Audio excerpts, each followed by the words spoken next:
Let me show you my countryside through these old headlights. We can take this road as far as you want to go. I'll show you how a country mile can take us all night. Feeling higher than a bull's tail up an old dirt road. I ain't gonna run or hide. We can let the fire burn wild. That's just my countryside.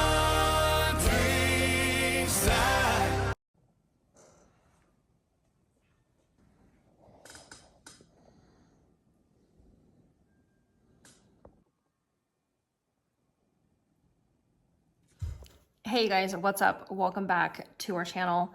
Thank you for tuning in for another video. Here we are in the kitchen and I'm sitting down. I had begun starting this project and figured I would take you guys along with me. I'm not sure if you guys understand or know about the benefits of elderberry. Most people have. I'm gonna assume that there might be some people that do not. So here on our farm, we have 3 elderberry plants in the back of our garden as part of our perennial subplot. We also have 2 newly transferred root cuttings that we put in with the chickens. And we did that because the berries on the plant are medicinal. So not only are they medicinal for chickens, but they're also medicinal for people. So most people will do like an elderberry syrup, typically kind of gearing up towards like the fall and into the winter, just kind of to boost their immune system. And so that is very helpful in being able to be proactive within our health. So there's a lot of things that you can do to kind of prep your body and your immune system, and elderberry is definitely one of those. So last night we were in the garden and I had some of my little worker bees help me to harvest some of the elderberry bunches, because I'll take some video here and show you. But I had them help me and go through and just kind of cut off the bunches that were on the plant. Now you'll notice on this one, I didn't even go through this one yet. You'll notice that there's a lot missing, like some of the ends here. And that's because the birds really, really like elderberries. Hence, it's also great for your chickens, but it boosts the immune system within your chickens as well, and the birds. So we're just gonna go through, and I have a whole bunch here that we've cut. I got all of the ones, or most of the ones that we could reach. And then we did leave some on the plants, not only for the birds that are native here, but also because some of them were not fully ripe yet. They still had several berries on them that were green. And you wanna make sure that you're plucking them when the berries are nice and plump and dark purple, almost like a black. So I just figured I would kind of take you guys along with me as I go ahead and take these off of the bunches. And what I do is I will take a fork like this, and then you can kind of just run it through each of these little branches, and the elderberries will just kind of pop right off. So it's kind of like combing your hair to getting out like the, to get out the rats and the knots and stuff like that. It's the same thing here. We just kind of take it through and get it off of the branch like that. So then I'll put it off to this side. But I also kind of, thought about like, what could I talk about, while we're here and while I have you guys here. And while this is, it's very relevant to our culture right now and everything that's happening, I did kind of want to talk about some of the things that I'm hearing, and all these like debates and things that are going on within our world right now. Not to get like political, but I do want to kind of address the elephant in the room here, because we don't live under a rock. We're pretty aware. I'm probably more aware than I would like to be of a lot of things, and I'm sure a lot of you are the same way. And I think just kind of navigating our culture is kind of tricky sometimes, and it's very tempting to fall into the traps of, what the devil has for us. And I'm not sure where you're at in your spiritual journey and, spiritual warfare and all of that, but it's real. So I may get some backlash on this video, and that's okay. But I do want to kind of address it. So I'm the type of person that I don't really identify. I don't do the whole like identity politics stuff. I go with what I see. I go with the fruit that I'm shown by whoever right or left, right or wrong. I just go by the fruits. And that's what the scriptures tell us, is to measure everything by the scriptures and to, measure them by their fruits. And so I've kind of been on the fence with, the whole Trump thing, and I'm definitely not, advocating for him. But I will say that as I've gone further along, I realize what we don't want. And I realize that there is a lot out there in this world that is just not conducive for children. It's not conducive for supporting family values. And that is definitely something that we obviously advocate for. I am a homemaker advocate. I will never judge or bash anybody for needing to work, and, moms that put their kids in daycare and need babysitters and things like that. I totally understand that there is a need for that. But will I advocate for children purposely, intentionally being raised that way? That's just not necessarily where I'm at. I was a single child, an only child, until I was about 8.5 years old. And my mom, obviously she needed childcare because she had divorced from my father, who was not very good, fit for her at that time. So we'll just leave it at that. It goes a lot deeper, but I'm not going to air out her business or my father's business. But I will say that obviously there was a need for me to be in daycare. So, and so that just goes back to like, what is being advocated, like, and by who? And so that's what one of the fruits that I measure is, are they advocating for what God is, convicting me about, and making sure that, we're advocating for families. And I always kind of joke that, like, we should make big families great again, but we just don't live in a culture that is conducive for that. And I'll go places with the kids and, people will be like, oh, wow, like, are they all yours? And it's like, yeah. Like, it's not like I have 20 kids, I can see like the 20 kids and counting or something like that being like, are they all yours? But even like 4 kids, like, I don't know, that just seems wild to me. And just thinking that like, oh, wow, like I could never do that. And it's like, well, glad that you're not, because, but we also know that God will give you no more than what you and him can handle. And that is definitely been true for me, is that it's definitely kept me reliant on the Lord. I will say that. But anyways, going back to it, I try to measure everything to that. Like, what do the scriptures say? What is, the Lord pressing on my heart, and what is being convicted within me? And so that kind of is just very telling. So while I will never rely on any one president or person, I do kind of measure things up against, like, what do I know is directly against the Lord? Like, what do I know that the Lord is saying definitely not? And while I am the first person and proponent for us not just going with whoever they throw in, I do understand that we live within this 2-party system. And until that changes, we've gotten what we've gotten.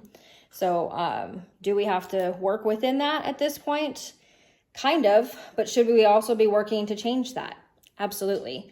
And so I just wanted to kind of touch on that, and in that, while I don't put my faith in anything other than Jesus, and I know that there is no man coming to save us, I do understand that all throughout the scriptures that God has used people to create change.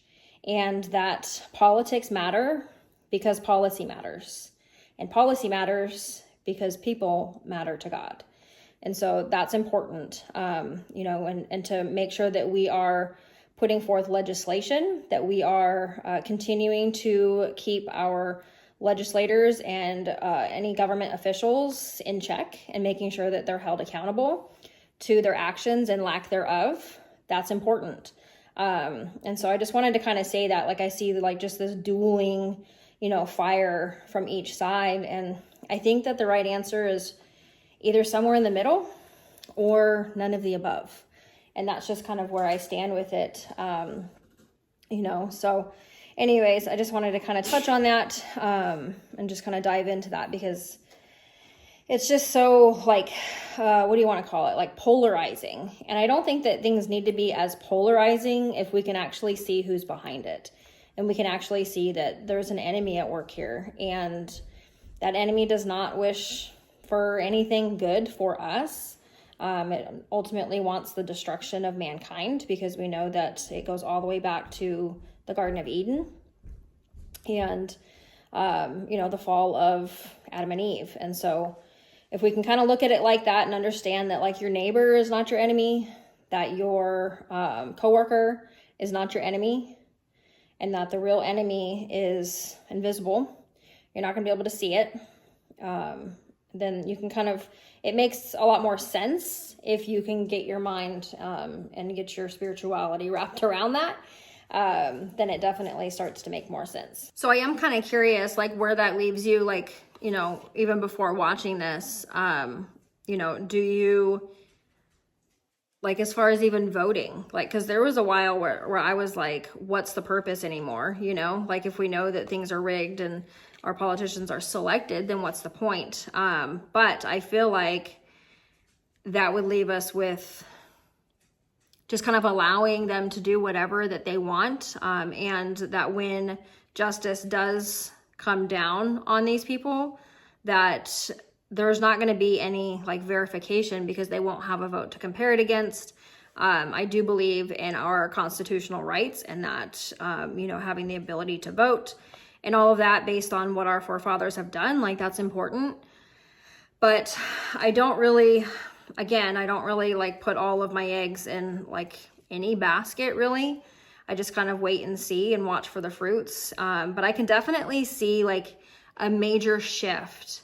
And with every like news thing that comes out, and the, what do you call it? Like the oils, vegetable oils that are being banned, and just different people that are like being brought to justice. And you just keep hearing like one thing after the next, that like God's really doing a shaking, like he's shaking everything down.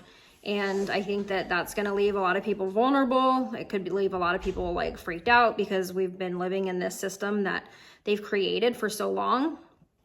And that's why I will always advocate that that you should have a community around you.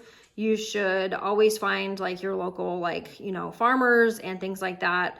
I don't think that it's like fear mongering to say that like we should always be wise in storing, like some food to have on hand in case, because we saw with 2020, all of the grocery shelves that had dwindled down, and we were being limited in how much we could buy, and toilet paper was a nightmare.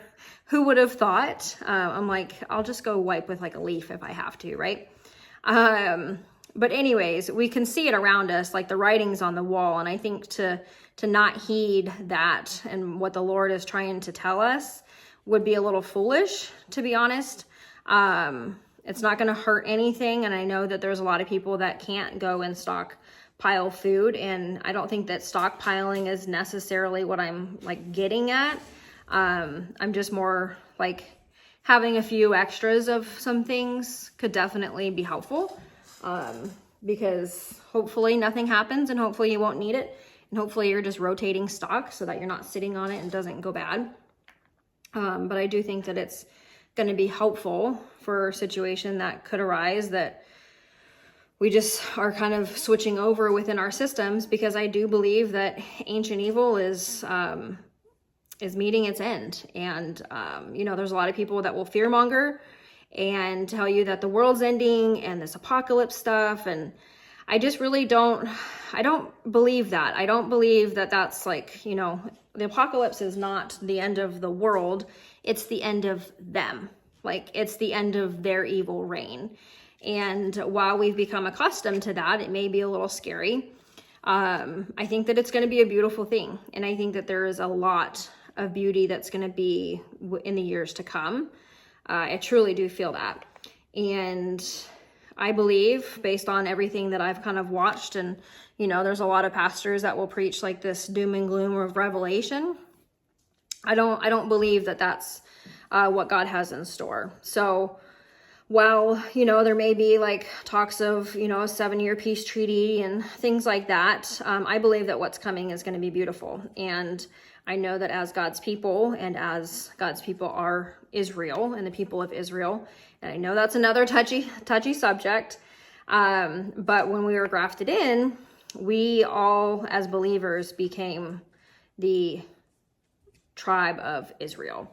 And the land is the Holy Land, and then you have the God's chosen people. And when we were grafted in, when Jesus died on the cross, that's when we became part of God's chosen people. So we just spread out throughout the world. And while there is no promise to the United States, there is nothing that God has to, you know, keep his promise on.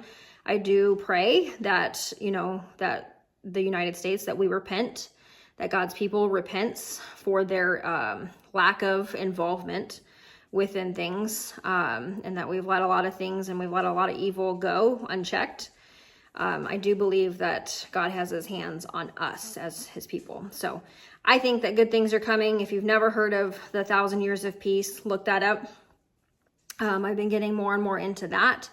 And while I have never really heard a lot of pastors, I've heard some, I've never really heard a lot of pastors talk about it. I think that that's what's coming. So the 1,000 Years of Peace, as far as what I have read, has shown that that is going to be before the rapture. So anyways, could be wrong. You could totally drop in the comments like what your thoughts are. And I don't think that one person is like 100% accurate and right, because there's many different people reading the same thing and different versions of things. And, you know, there's just a lot of open interpretation. And I think that if we knew exactly, I think that the enemy would know exactly. And God's way too smart for that. So anyways, I'm going to finish going through these and getting these off of the bunches here, off of the vines. And then what we're going to do with this is we're actually going to take this and boil them down to create an elderberry syrup that we can keep on hand for our family. So anyways, I think that's going to be it for us today. Thanks for coming and chatting with me, spending some time harvesting our elderberries. We appreciate each and every one of you guys. Hopefully this didn't scare you off too much, but I do need to be real and be honest about pertinent things in our world, and because I don't want to be completely tone deaf to what's happening, but I also don't want to be a complete focus, because there's just so many other beautiful parts of life and of our life that we would rather highlight and share, not to give, you know, the enemy any sort of highlighted moments, because he doesn't deserve that. So anyways, I will catch you on the next video. Be sure to like and subscribe, and we'll see you later. Bye-bye.